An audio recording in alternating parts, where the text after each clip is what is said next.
আৰু বসন্তৰ মাদকতা সানি পলমকৈ হ'লেও অসমীয়া নৱবৰ্ষৰ শুভেচ্ছা জনাইছোঁ।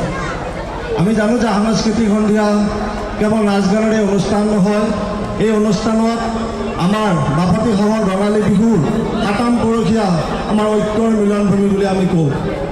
আমি জানো এই যান্ত্ৰিকতাৰ যুগত আমাৰ নৱপ্ৰজন্মই যাতে আমাৰ এই এনেকুৱা মঞ্চ বিহুৰ জৰিয়তে আমাৰ বিহুৰ প্ৰকৃত ৰূপটো চিনি পায় বা ধৰি ৰাখিব পাৰে, তাৰ বাবে এই মঞ্চ বিহুৰ ভূমিকা অতি গুৰুত্বপূৰ্ণ।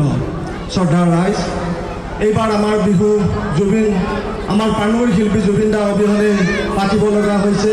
গতিকে এই বিহু আমি দেখিছোঁ, মই য'তেই মঞ্চ সাংস্কৃতিক সন্ধিয়া উদ্বোধন কৰিব গৈছোঁ তাতে মই বিহুত হেৰেঙাই দেখিছোঁ, কাৰণ আমি জুবিন দাৰ অবিহনে বিহু উদযাপন কৰি সঁচাকৈ দুখিত। আমাৰ প্ৰাণৰ শিল্পী জুবিন দাৰ কেইটামান বিশেষ বৈশিষ্ট্যৰ ভিতৰত মোৰ এটা বিশেষ বৈশিষ্ট্য ভাল লাগিছিল যে তেখেত স্পষ্টবাদী আছিল। স্পষ্টবাদী মানে সত্য সাহসেৰে প্ৰকাশ কৰা। শ্ৰদ্ধাৰ ৰাইজ, আমি স্পষ্টবাদী মানে এনেকুৱা হ'ব নালাগে যে কাৰোবাৰ অন্তৰত আঘাত দিব লাগে, এনেকুৱা নহয়। স্পষ্টবাদী মানে হ'ল বিনয়ী, নম্ৰতাৰে আৰু যুক্তিপূৰ্ণভাৱে আমাৰ কথাবোৰ প্ৰকাশ কৰিব লাগে, আৰু সেই স্পষ্টবাদিতা আছিল আমাৰ জুবিন দাৰ গাত। বেছি নকওঁ, কাৰণ আপোনালোকে অধিক আগ্ৰহেৰে আমাৰ সাংস্কৃতিক অনুষ্ঠান চাবলৈ, উপভোগ কৰিবলৈ ৰৈ আছে।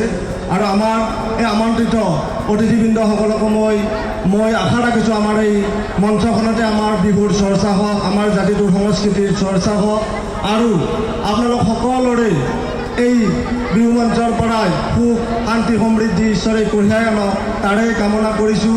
আৰু আমাৰ এই সাংস্কৃতিক সন্ধিয়াৰ সফল পৰিসমাপ্তি হ'ব বুলি মই কামনা কৰি মই আজিৰ এই সাংস্কৃতিক সন্ধিয়া উদ্বোধন কৰিলোঁ। ধন্যবাদ।